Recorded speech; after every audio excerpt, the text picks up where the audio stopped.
अगर आप एक पत्नी हो और कोर्ट कचहरी जाने की उम्मीद रखती हो और आप 498 जैसे केस कर चुकी हो या करने वाली हो, तो आपके लिए 5 महत्वपूर्ण पॉइंट मैं बताऊंगा। अगर आप इन पॉइंटों पे अगर अपना ध्यान रखोगे तो आपका केस कभी भी नहीं बिगड़ेगा। लेकिन अगर आप इस पॉइंटों के खिलाफ चले गए हो तो 101% आपका केस बिगड़ जाएगा। तो स्टेप टू स्टेप मैं हर किसी लेडीज़ को बता रहा हूँ। सबसे पहले आप जब भी कंप्लेंट करने जाते हो, महिला सेल में, चाहे महिला पुलिस थाने में, चाहे पुलिस थाने में, कहीं भी, तो वही बात लिखे हमेशा कंप्लेंट में जो आपके साथ घटना घटी है। जी हाँ, आप बढ़ा चढ़ाकर उसमें कुछ भी ना लिखिए, क्योंकि आगे चलकर आप इस बात का समझ लीजिए कि अगर आपकी काउंसलिंग में बात नहीं बनती है तो आगे चल के आपकी एफआईआर भी कटेगी, आगे जाके कोर्ट में आपको मुँह की खानी पड़ेगी। क्यों? क्योंकि जो आपके साथ घटना घटी नहीं है, ज़बरदस्ती आप उसको बढ़ा चढ़ा के लिख रहे हो, तो आगे चल के आपका खुद का ही लॉस होने वाला है। जी हाँ, तो सबसे पहला स्टेप यही है, जिस महिला के साथ जो भी क्राइम घटा है, जिसके साथ ऐसी कुछ भी एविडेंस है, उसके साथ चाहे आई विटनेस हो, चाहे फ़ोन की रिकॉर्डिंग हो, कुछ भी हो, जो एक्चुअल में घटना घटी है, उसी पॉइंट को आप उस चीज़ कंप्लेंट में लिखिए और उसी पॉइंट पे आप बहस करने की कोशिश करिए। सेकेंड स्टेप, आप सेकेंड स्टेप जब काउंसलिंग के लिए जाते तो आप मुद्दे को हमेशा 498 केस की धमकी देने की कभी भी गलती ना करें। आपके साथ जो घटना घटी है उसी पे बात करें, उसी का इंसाफ मांगे। हस्बैंड की जिम्मेदारी होती है कि आपके साथ ऐसी घटना क्यों घटी है, आप साथ रहना चाहती हो, आप हमेशा भागने की बात ना करें, दूर होने की बात ना करें। अगर आपको साथ रहना है तो 498 जैसा मामला किसी वकील के कहने से, किसी के नहीं, आपके साथ जो घटना घटी है वो लिखित में आप पुलिस को दे दें। पुलिस पे डिपेंड करता है पुलिस उसमें क्या क्या सेक्शन लगाते हैं, क्योंकि कंप्लेंट आपने कंप्लेंट की कॉपी आप ले सकते हैं। थर्ड पॉइंट, अगर आपको साथ रहना ही है तो आप 498 की तरफ कभी भी ना बढ़ी, ये बात माइंड में फिट कर ली।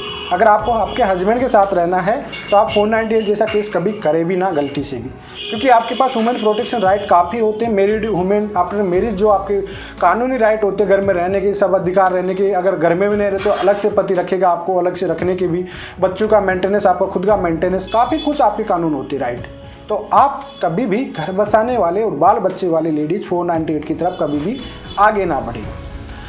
फोर्थ पॉइंट, जिसको साथ नहीं रहना, हरासमेंट करना जानबूझकर, और जो खुद को समय बर्बाद करना और पति का समय भी बर्बाद करना है, वो 498 की तरफ जा सकती है। चौथा पॉइंट मैं आपको क्लियरली बता दूं। जी हाँ भाई, अगर आपको साथ भी नहीं रहना, झूठे केस करना है, बिल्कुल हरासमेंट करना, और आप इस उम्मीद रख रहे हो कि मुझे बहुत कुछ मिल जाएगा, एंड में कुछ नहीं मिलने वाला, जो मिलने वाला पहले ही था वो उतना ही मिलेगा, ज़्यादा कुछ नहीं मिलने वाला, अपना खुद की बर्बादी करना हो, 498 की चले जाना। फिफ्थ पॉइंट मैं आपको सबसे इंपॉर्टेंट बताता हूँ, 498 केस कब करना चाहिए। 498 अगर एक्चुअल में आपके साथ घटना घटी है, एक्चुअल में अगर आपके साथ घटना घट रही है और हरासमेंट किया जा रहा है, क्योंकि मान लीजिए 85% मामले झूठे आ रहे हैं, 15% मामलों में कोई लेडीज़ भी आती है, ऐसा नहीं है, अपने चैनल पे है कोई ऐसी भी लेडीज़ हो सकती है जिसके साथ एक्चुअल में दहेज की प्रताड़ना की गई है। तो जब आपके साथ ऐसी घटना घट जाती है तो आज की डिजिटल है, आप उसका एविडेंस बनाइए कुछ ना कुछ, तो चाहे वो आपकी सास, चाहे कोई रिलेटिव, जिन जिन के नाम इंक्लूड कराना चाह रहे हैं, उनका कुछ ना कुछ तो एविडेंस तैयार कीजिए आप।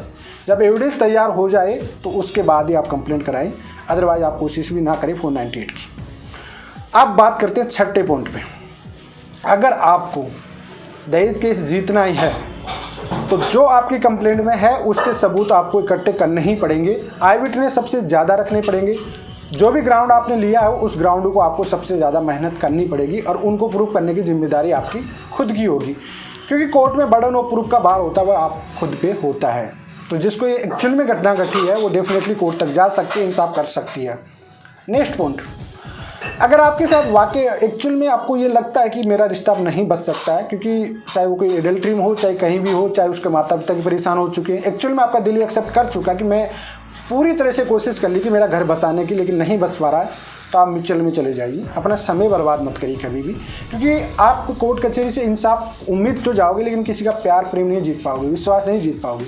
और फैमिली मैटर में हमेशा आपको प्यार प्रेम और रेस्पेक्ट की ज़रूरत होती है, तो वो चीज़ आपको नहीं मिल सकती। कोर्ट में आपको रहने का इंसाफ दिला सकता है, आपको रहने की सब कुछ, कोर्ट हमेशा साथ नहीं रहेगा, लेकिन जब आपका पार्टनर आपके साथ प्यार प्रेम से नहीं रहेगा तो आप रह के भी क्या करोगे, आपको जेल जैसी फीलिंग आएगी, तो कोई मतलब नहीं है। आप म्यूचुअल में जाइए, अपना रिश्ता ख़राब कीजिए, पति पे वन टाइम एलिमनी बांधिए, भैया मेरे दूर रहने दीजिए, या कोर्ट से बंधवा लीजिए, वन टाइम मेंटेनेंस भी बनता है, एलिमनी बनता है, मेंटेनेंस तो पक्का बन जाएगा आपका। आराम से बाहर रहिए, साइड में रहिए, बिल्कुल आपके साथ हरासमेंट कर रहा है, टॉर्चर कर रहा है तो आप दूर हो जाइए। ये कुछ ग्राउंड मैंने आपको बताया, तभी आप 498 जैसे मामलों से बच पाओगे और आपको इंसान मिल पाएगा। अदरवाइज आप 498 मामलों बिना सोचे या किसी दूसरे के विवेक से करते हो तो आपका खुद का लॉस ही होने वाला है, इसमें आपका कोई बचाव नहीं होने वाला। आगे चल के आप खुद भी पछताओगे इसमें। एक्चुअल में जो घटना घटती है ना आपके साथ, उसी घटना पर हमेशा फोकस किया करो आप, हमेशा उसी घटना को लिखाया करो आप, क्योंकि आगे चल के फिर आप लोग भगते रहते हो, इधर उधर करते हो, साहब हम तो रहना चाहते, केस भी कर दिए। जब आप इतने गंदे एलिगेशन लगाते हो उसके बाद ये उम्मीद रखते हो कि मुझे साथ रहना, तो कोई मतलब नहीं उनमें। प्रैक्टिकल मैंने जो बताया वही चीज़ होगी, तभी आप जीत पाओगे, अदरवाइज आप हार की खानी पड़ेगी आपको। तो चलिए आज के लिए इतना ही। जय हिंद।